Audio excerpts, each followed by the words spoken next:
नाव आहे Shri coaching classes. तर ज्या पद्धतीने आपण मागच्या व्हिडिओमध्ये इंग्लिश मीडियमसाठी आणि सेमी इंग्लिशच्या विद्यार्थ्यांसाठी गणित भाग 2 या विषयाची मागील वर्षाची प्रश्नपत्रिका पाहिली आहे, त्याच प्रकारे आज मराठी माध्यमच्या विद्यार्थ्यांसाठी आपण चर्चा करणार आहोत. आणि एक प्रश्नपत्रिकेचा पूर्ण कोणत्या प्रकारचे प्रश्न आहे, कोणत्या धड्याला जास्त वॅटेज आहे यामध्ये, यावरती चर्चा करणार आहोत. तर सुरुवात करूया जास्त वेळ वाया न घालवता. पण त्याआधी एक छोटीशी रिक्वेस्ट आहे आपल्यासाठी की विद्यार्थी मित्रांनो, आपल्या चॅनलवरती सतत काही व्हिडिओ येत असतात जे विद्यार्थ्यांसाठी खूप महत्त्वाचे, तसेच पालकांसाठी मार्गदर्शनाचे व्हिडिओ सुद्धा आपल्या चॅनलवरती येत असतात. तर माझी सर्वांना एक नम्र विनंती आहे की जर तुम्ही माझे व्हिडिओ बघत असाल तर येणाऱ्या पुढील अपडेटसाठी नक्कीच तुम्ही या व्हिडिओ थ्रू स्वतःला अपग्रेड करणार आहात. आणि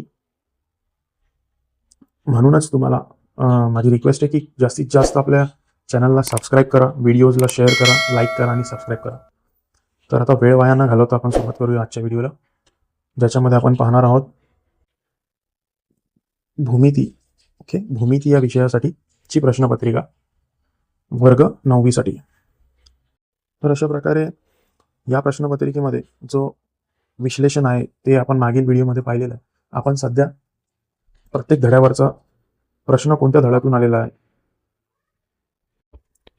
तर सर्वप्रथम पहिला प्रश्न, जो प्रश्न पहिला अ आहे, प्रश्न पहिला अ, त्याबद्दल आपण चर्चा करणार आहे. ज्यामध्ये दिसतंय विद्यार्थी मित्रांनो की पहिला प्रश्न 5व्या धड्यातून आलेला आहे, 7व्या धड्यातून आलेला आहे, निर्देशक भूमितीतून. दुसरा प्रश्न आहे त्रिकोणांच्या सर्व शिरोबिंदूतून जाणाऱ्या वर्तुळाला काय म्हणतात. तर त्या प्रश्नाचं उत्तर आहे सर्व शिरोबिंदूतून जाणाऱ्या वर्तुळाला म्हणतात परिवर्तुळ. ओके, परिवर्तुळ म्हणतात. तर प्रश्न पहिल्याचं उत्तर आहे दुसऱ्याचं उत्तर आहे परिवर्तुळ. तर इथं विद्यार्थी मित्रांनो साइन 90 ची किंमत किती, साइन 90 ची किंमत किती हे ठरवण्यासाठी आपल्याला माझ्या एका व्हिडिओमध्ये मी पूर्णपणे डिटेलिंग दिली आहे, तो तक्ता कसा तयार करायचा भूमितीचा. तर हा प्रश्न 8व्या धड्यातून आहे. तर शक्यतो विद्यार्थ्यांनी तो व्हिडिओ पाहावा, जेणेकरून सगळे तक्त्याबद्दलचे सगळे त्यांचे डाऊट्स क्लिअर होतील. प्रश्न पुढचा जो आहे चौथा प्रश्न आहे, शंकूच्या तळाची त्रिज्या 6 सेमी. चौथा प्रश्न पाहतोय आपण, शंकूच्या तळाची त्रिज्या 6 सेमी आणि उंची 8 सेमी असेल तर शंकूची तिरकस उंची काढा. तर मुलांना या प्रश्नासाठीचं उत्तर आहे तिरकस उंची जी आहे त्याला एल असं म्हणतो आपण. आणि एल जर काढायचं असेल तर सूत्र असं तयार होतं वर्गमुळात आरचा वर्ग अधिक एचचा वर्ग, असं सूत्र विद्यार्थी मित्रांनो आहे. याचा वापर करून तुम्ही या चौथ्या प्रश्नाचं जे काही उत्तर आहे ते काढू शकता. तर नक्कीच तुम्हाला आता पुढच्या प्रश्नाकडे घेऊन जातो मी. तर प्रश्न चौथा आहे खालील प्रश्न दुसऱ्यातला ब आहे, खालील उपप्रश्न सोडवा. तर विद्यार्थी मित्रांनो इथे 9व्या धड्यातून प्रश्न आलेला आहे. एका गोलाची त्रिज्या 7 सेमी आहे, तर त्या गोलाचे वक्र पृष्ठफळ काढा. तर वक्र पृष्ठफळाचं सूत्र, गोलाच्या वक्र पृष्ठफळाचं सूत्र आहे 4 पाय आरचा वर्ग. तर वक्र पृष्ठफळ आणि एकूण पृष्ठफळाचं सूत्र विद्यार्थी मित्रांनो एकच आहे इथे. त्यानंतर बघा पुढचा प्रश्न देखील आपला जो आहे तो दुसऱ्या म्हणजे त्रिकोणमितीचाच आहे. दुसरा हा प्रश्न तो 8व्या धड्यातून आलेला आहे. आरंभ बिंदूचे निर्देशक लिहा विद्यार्थी मित्रांनो. आरंभ बिंदूचे निर्देशक सगळ्यांना माहिती असेल 0,0 असे असतात. अशा छोट्या छोट्या प्रश्नांकडे आपण काय करतो, दुर्लक्ष करतो आणि नंतर आपलं उत्तर चुकतं. तर हे होऊ देऊ नका, लक्ष द्या नीट व्यवस्थित. त्यानंतर प्रश्न चौथा जो आहे तिथे 2.4 सेमी त्रिज्या असणाऱ्या वर्तुळात जास्तीत जास्त किती लांबीची जीवा असू शकते. तर याचं उत्तर आहे त्रिज्याच्या दुप्पट जो असतो ना, व्यास जो असतो डी म्हणजे व्यास, तो असतो त्रिज्येच्या दुप्पट, 2 गुणिले त्रिज्या असतो. तर व्यास हाच म्हणजेच डायमीटर हाच, व्यास हाच त्या वर्तुळाची सर्वात मोठी जीवा असते. तर याचा दुप्पट केल्याने विद्यार्थी मित्रांनो तुम्हाला उत्तर मिळेल नक्कीच. तुम्हाला ह्या प्रश्नाकडे पण लक्ष द्यावं लागेल. थोडासा वेगळा विचारला गेलेला प्रश्न, पुस्तकात तो प्रश्न कुठेच नाहीये. मग हा पुढील प्रश्न जो आहे तो थोडासा कृतीपूर्ण प्रश्न आहे. एका गोलाची त्रिज्या 21 सेमी असेल तर गोलाचे घनफळ काढण्यासाठी खालील कृती पूर्ण करा. तर ही कृती तुम्हाला इथे सोडवायची असेल. याच्यामध्ये उत्तर पहिलेच दिलेलं आहे. यामधल्या रिकाम्या जागा ज्या आहेत ते प्रत्येक ओळीमध्ये त्या भरायच्या आहे. आणि माझं म्हणणं असं आहे सर्वांना की आपण जेव्हा बीजगणित किंवा गणित या दोन्ही विषयांची, भूमिती या विषयांची जेव्हा प्रश्नपत्रिका सोडवत असतो तेव्हा प्रत्येक वेळेस विद्यार्थी मित्रांनो आपल्याला कोणत्याही स्टेप सोडवत असताना लक्षात ठेवायचं आहे की प्रत्येक स्टेपच्या डाव्या बाजूला अशा प्रकारे तुम्ही बरोबरचं चिन्ह देत चला, म्हणजे तुमचं उत्तर कोणत्या फ्लोमध्ये जातंय, कुठून सुरू होतंय, कुठून संपतंय, हे प्रॉपर प्रेझेंटेशन समोरच्याला कळून येईल. तर त्यानंतर आपण जातोय पुढच्या प्रश्नावर. पुढचा प्रश्न दुसरा आहे. एका वर्तुळाची वर्तुळाची त्रिज्या 13 सेमी असून वर्तुळ केंद्रापासून 5 सेमी अंतरावर असणाऱ्या जीवेची लांबी काढा. तर विद्यार्थी मित्रांनो, हा जो प्रश्न आहे तो 6व्या धड्यातून घेण्यात आलेला आहे. वर्तुळ धड्याचा अभ्यास तुम्ही व्यवस्थित केला असाल. या प्रश्नाचं उत्तर तुम्ही सोडवायचं आहे व्यवस्थित. त्यानंतर मोठ्या प्रश्नांची उत्तर आपण या व्हिडिओमध्ये पाहणार नाही आहोत, म्हणून तुम्हाला ते स्वतःहून करायची आहे. खूप IMP असे प्रश्न.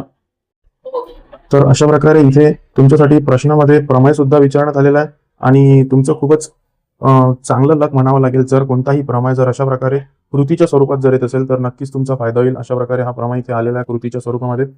तर प्रमेय सुद्धा मी तुम्हाला सांगणार आहे कोणते करायचे, कोणते प्रमेय महत्वाचे, याच्यावरती मी नक्कीच एक व्हिडिओ बनवणार आहे 9वीच्या विद्यार्थ्यांसाठी. तर आपण पुढे जाऊया. दोन्ही प्रश्न, ह्या प्रश्न क्रमांक 2 मधले दोन्हीही प्रश्न विद्यार्थी मित्रांनो कृतीवर आधारित प्रश्न होते आणि दोघांनाही 2-2 गुण इथे दिलेले होते. दोघांपैकी कोणताही एक प्रश्न आपल्याला कृती म्हणून सोडवायचा आहे.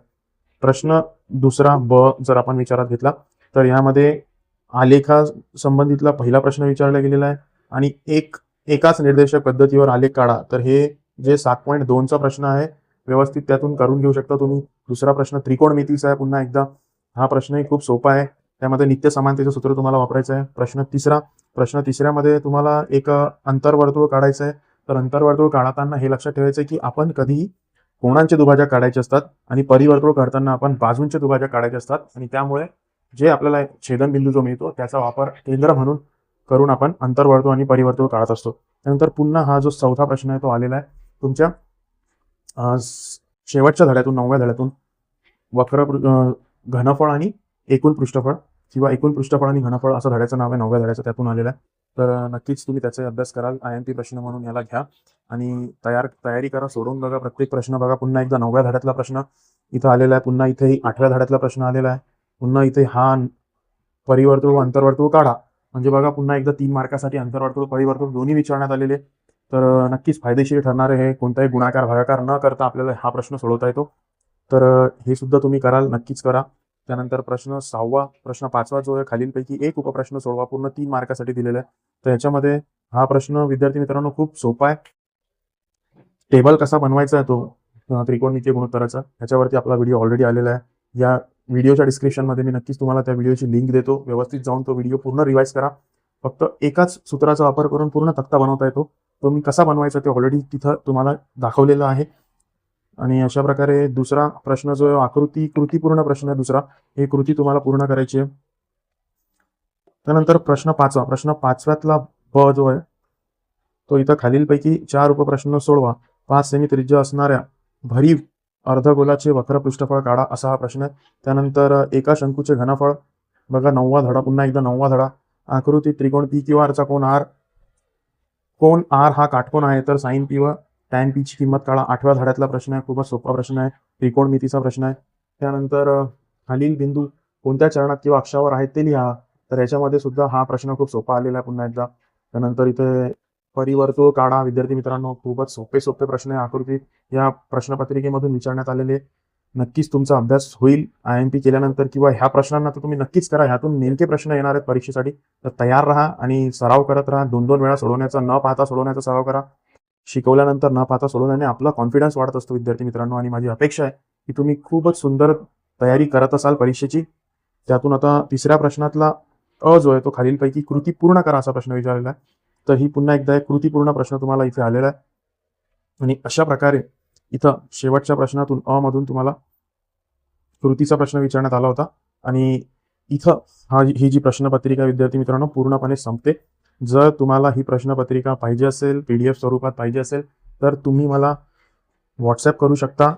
मी नक्कीच तुम्हाला प्रश्नपत्रिका PDFच्या स्वरूपात अगदी मोफत पाठवणार आहे. आपल्या चॅनलचं नाव लक्षात ठेवा, श्री कोचिंग क्लासेस हे आपल्या चॅनलचं नाव आहे. सबस्क्राईब बटन दाबा विद्यार्थी मित्रांनो. शेअर करा व्हिडिओला आणि लाईक सुद्धा करा. तुमच्या लाईक आणि शेअर कराने जास्तीत जास्त विद्यार्थ्यांकडे हा जो नॉलेज आहे किंवा ही जी प्रश्नपत्रिका आहे ती सर्क्युलेट होईल, अशी मी अपेक्षा करतो की तुम्ही नक्कीच कराल. आणि तुमच्या परीक्षेसाठी खूप खूप शुभेच्छा. तुम्हाला तयारी करा आणि पुढील व्हिडिओमध्ये आपण अशाच प्रकारे सराव प्रश्नपत्रिका जे काही द्वितीय सत्रासाठी येणार आहेत